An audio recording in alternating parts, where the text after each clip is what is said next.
If you don't know me, I'm Rob Lister from LONAP, which is the other internet exchange in London. Last time I gave a talk at UKNOF was quite a long time ago. I think it was in Newark. There's quite a small room, so you may not know who I am. This just a short presentation on uptime at IXPs, and in small letters under there, the NIS Directive. I first gave a very similar version of this exact presentation at EuroIX in Bratislava in October. And it was just purely called Uptime at IXPs. There was no NIS Directive bit in there. But as it happened, Malcolm Hutty, who also does regulatory affairs at EuroIX, got up and did a presentation about the upcoming NIS Directive and what that meant for IXPs. And there was a consultation about this last year. That's come and gone. And there's actually specific wording in that about IXPs so that we can recognize what an IXP is, where it is in the infrastructure of the internet. And that was quite interesting because, as it happened, I was giving this talk about measuring uptime at IXPs. And one of the things the NIS Directive was talking about was, well, actually, IXPs might have to tell their governments or regulators about their availability, report any outages, that sort of thing. If you want to know more about the directive, it's an EU directive on security of networks and information systems, the NIS directive. There was a consultation last year. There's quite a good page on NCSC that details a bit more about what it actually is. It's mostly about there's been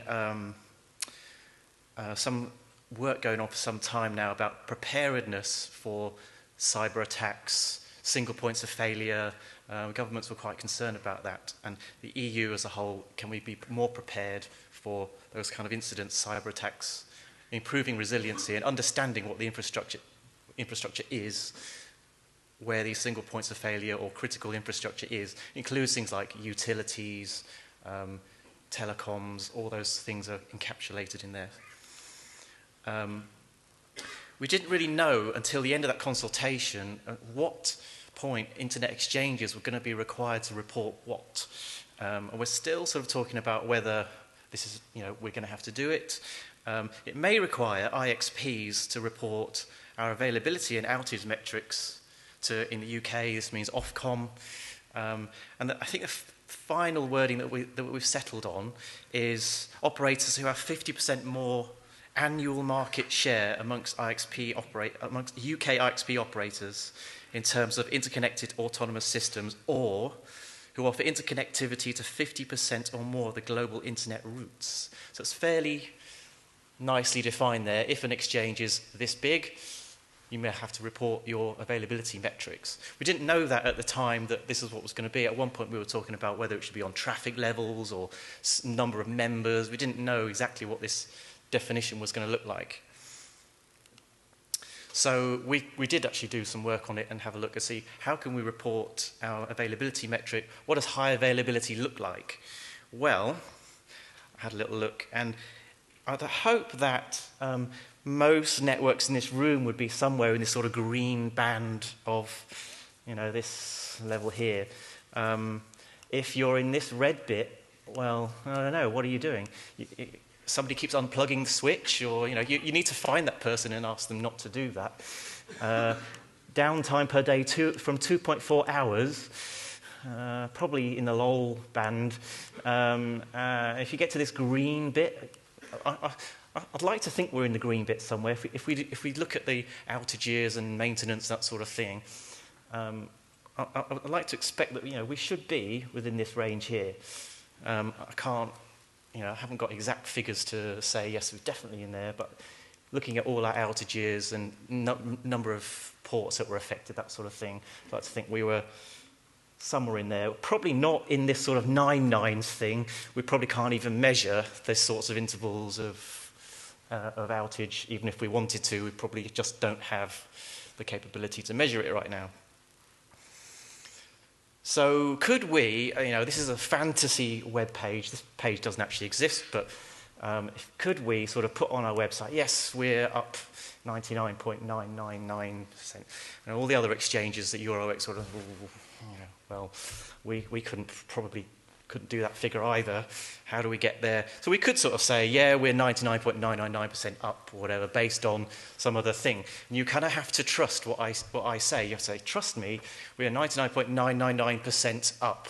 You don't know how I've come to that number, and I'd have to give you a whole bunch of disclaimers, and well, actually, we exclude maintenance, and we do all this sort of not to scale. So does it mean anything? If we were to put that on our website, what does that mean? How do we get to that number anyway, even if we can do it? Well, how do you determine uptime at an IXP? Ping some things. It's not a big, it's not a big secret. We ping things. And if you're a reasonably small-sized IXP, this is probably all you need to do. You just ping everybody, and if you can ping everybody, you are 100% up. And you do that a couple of minutes later, and if you can still ping everybody, you're still 100% up. So it's not particularly complicated. But then when the infrastructure starts to get more complicated, or when you have lots of members and lots of switches, you probably need to do some more. But by pinging, you can actually get quite far. You kind of think, well, ping, this is an inaccurate old thing. You can actually get quite far. You can gather quite a lot of information just by pinging things. And here's an example to work out, you can come to some sort of availability figure, if you like. I can ping all the things. I couldn't be bothered to draw all these columns, you get the idea.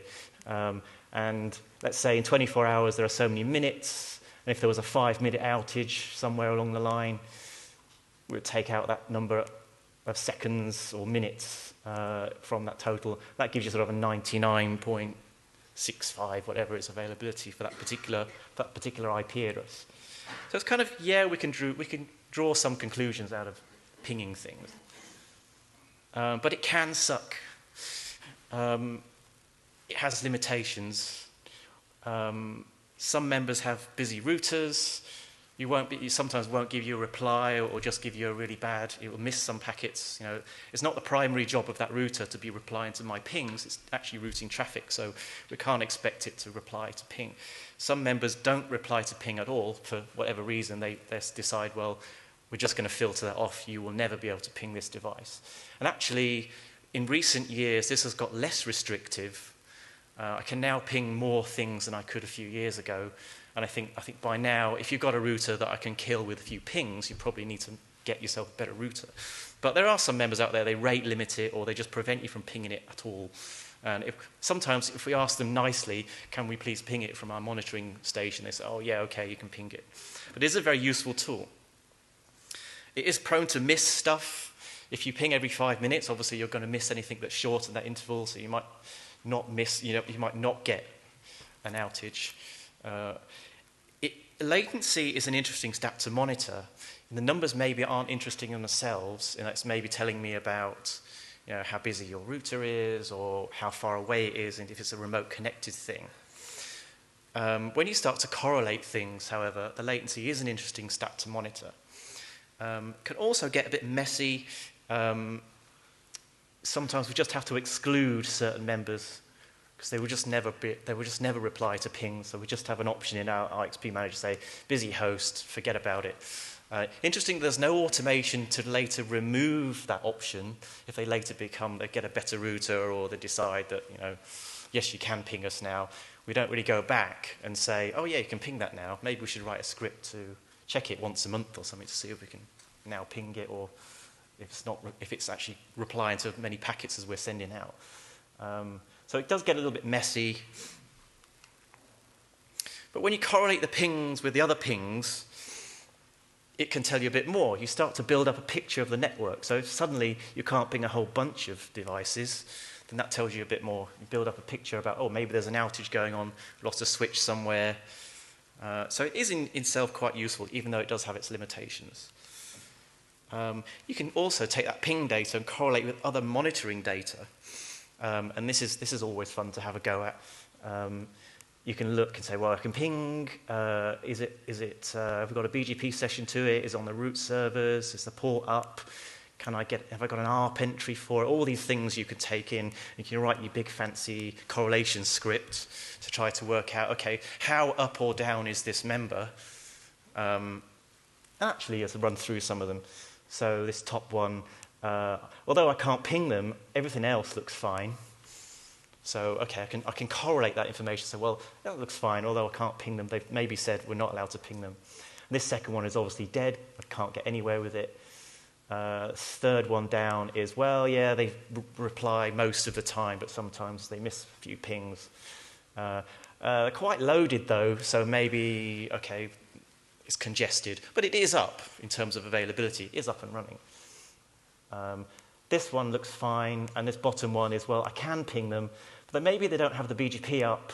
Something else has gone on there. The BGP has gone down for whatever reason. But in terms of service, they might not be doing any traffic, but it is up, it's available. So it makes it quite complicated to work out. When you take in all these metrics into account and you do your script and your correlation, it makes it quite complicated to come up with this number. Because you then have to consider, well, what's up, what's down, do we consider that? And you also have to wait a while to correlate all these numbers. You can't just instantly come up with a number. You have to wait for all these things, do all these correlations and everything else. So it makes it quite complicated. Although it's useful for monitoring and operational day-to-day support things, quite complicated to come up with this 99.9 figure. So we look for other ways to come up with this number, this availability metric. And there's this concept of path availability. And given an exchange, I think I only drew 10 participants on here because it gets quite messy if you go beyond 10. Given a simple exchange, all of those devices are connected, and they could, in theory, peer with, this participant could peer with all the other 9 participants. I had a lot of fun in PowerPoint with this. I hope you're enjoying this because it took me ages to draw this. So if we said that on an exchange, all of these participants could peer with any of the other participants, they obviously don't peer with themselves. They don't necessarily actually peer, but if we said on the exchange that they could peer, then that's a possible path that they could use. So given this example, every peer could peer with each other. They don't peer with themselves, so we take away 1, divide it by 2, because obviously you only have a peering relationship in one direction. So you end up with 45 possible paths. And if we say, yes, all those 45 paths are up, then we'll say, right, it's 100%. I just want to look at that a bit more, because that took me ages. When you take the exchange topology, how do you actually generate that path availability number? Okay, so a simple exchange. You might have a lot of switches, and you have a monitoring device in each site. And within each site, all of those monitoring devices ping each of the other monitoring devices. So we're not so worried about pinging the members themselves, but can we, within our network, ping between our own monitoring devices? All monitoring servers look like this, like they're in the 90s, by the way. Don't know why. And we know in each site how many members or how many ports are in each site or connected to each switch. So let's say there's 10 there, there's 5 here, 2 there. Simple exchange. And we're pinging between constantly all the monitoring servers connected to each switch or in each site. So in this example, if we lost this switch 2, we know that we've lost 10 ports. So we can run our path availability calculation. It looks something like this. So we say, right, well, there's actually 22 ports on this slide. I don't know if you counted. The number of possible paths, if you have 22, it's 22, you do a calculation. So it's 231 possible paths between all these peers. And we just lost 10 ports. So we can reduce that path count. And now you have 126 paths remaining. So the path availability, actually, for this particular example, is quite bad. We've only got 54.55% paths remaining. So if we lost 10 ports in this particular example, given that we've only got 22 ports, it would mean sort of 54% of the exchange availability was down. Given a more real example, if this happened, I think this number is from like LONAP in October 2017, so it's bigger than that now. But give a more real example. If we had 314 ports and we lost 10 of them, we did the same calculation, you get to sort of 96.82% availability. So it's kind of giving you some idea of path availability, some kind of number that you can use to indicate availability on the exchange. It's a very rough calculation because it doesn't take into account maybe members have lags on multiple ports, or they don't peer with themselves, that sort of thing. So it's kind of a rough calculation of availability. It doesn't take any account of the port size or the amount of traffic. So we could also do it by port capacity. We could say, right, well, let's just add up all of the port capacities on this particular switch. That gives you a total connected capacity for that particular switch. And if we lost those 5 ports in that case, we'd have a figure of 99.44%. I think this is based on a real example. So if the LONAP traffic at the time, I think it was 233 gigabits. You remove the capacity that you just lost from this site. You take that off the total and you get, okay, remaining availability 99.4%, even though it was only 5 ports. Here's another one. If we lost 1 port from that site, let's say it's a 100 gig port, now the number looks different, so it's 95.72%. So it's reflecting more accurately the total capacity that you lost rather than just a straight port count. So that's another way we thought about doing it. And we looked at ways we can use the switch itself, because until recently, we're a fairly simple layer 2 blob. Now the exchange is actually doing routing, so we're using layer 3 in the core of the network, not just a flat layer 2 network, which is great, scales much better. But that means every one of these links between every switch has an independent IP link that we can ping, we can measure. We know within our network what's going on much better. We can monitor every single link. So maybe we can take that into account. We can use these endpoints here to monitor it and say, okay, let's look at our core availability rather than relying on the number of port counts and amount of traffic trying to measure that. So don't do anything with the members, just look at the core availability, and that's the number you use. And is it a useful metric anyways? Once we've gone to all this hassle to come up with this number, does it mean anything? Do we exclude things like maintenance? Do we say, oh, well, we'll go back afterwards and fudge it to take out the hour that we did for this particular switch because we knew that was going to be down? Do we exclude other factors outside of our control? So if there's a power outage or something that, it's not our fault, but there's a power outage or something else happened that meant it affected our network, but it wasn't really our fault. Could have lost a reseller, there could have been something going on somewhere else. It wasn't directly our fault. Do we take that into account, or we just say, oh, well, it's simpler just to leave it all in there. Doesn't matter why it was down. Fact was, it was down. We don't mess with the numbers. So we don't really know.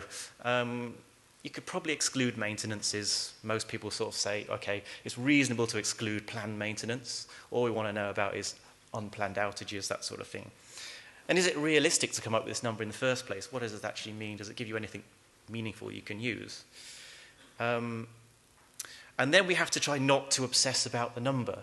Because once you've got a number, people love to obsess about it and go, look, this exchange claims they're 99.99%, and that exchange will say, well, only 99.98%. So we have to be careful that we don't take this number as some sort of global standard for quality or anything like that, unless we're all doing it the same way and we all agree as exchanges, this is how we're going to measure it. I asked some LONAP members, what do they think? And I got some interesting replies back, actually. Most of them were, this is probably not a useful number. We probably don't need to publish it. Your job is to move packets. Just monitor ingress and egress packets. Just count the number of packets you got in. Is that the same number as the packets that you're sending out? Well, that's fairly reasonable, isn't it? If you've got a traffic graph and the ingress and egress aren't the same for an internet exchange, maybe something's going missing somewhere. So, interesting idea. Certain outages, though, might not take that into account. So, for example, we lost a switch. We may never get to count those ingress packets, so we might not even know we're losing them because they're just not coming in. So, but it's interesting. Don't spend a lot of effort creating this metric. Just focus on running a reliable service. Don't break it. You could use SFlow to do some kind of magic. I tried to sort of find out what more that meant. But it's basically counting the number of flows that are going on. And if you suddenly get a lot of disrupted flows, that probably means something's happened. But I think that would be quite hard to boil down all that data from SFlow and give you some kind of number that you could use. I don't know, you might have to experiment with that.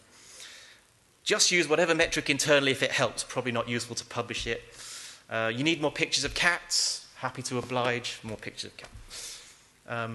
What did the other EuroIX members say when I did this in Bratislava? We tried and gave up. At least 2 people came and said that to me after my presentation. Well, we tried this, decided it was just not a real thing, a realistic thing to do. It's too complicated to create a reliable number. You have to do everything so quickly. You have to make sure that your monitoring infrastructure is there. You've got to have an independent monitoring network that you sort of trust to get the numbers. It costs actually money to do it. You've got to have servers in every site. It's quite complicated to create this number. And I think someone came up to me and showed me a presentation that he'd done in one of the RIGHT meetings. And it was quite astonishing. There was maths going on and working out probabilities of link failures and what impact that means for the exchange. And I'm not a PhD in maths, but it was pretty impressive. He was doing a very complex calculation to work out sort of, okay, what's the impact of this link failure? What's the probability of it failing? That sort of thing. So some exchanges are actually doing quite complicated measurements. Should we try, as exchanges, to develop any kind of standard numbers? Because this is something we're still talking about. And we're all doing it in a different way. What are your thoughts? Thanks, Rob. Any questions for Rob?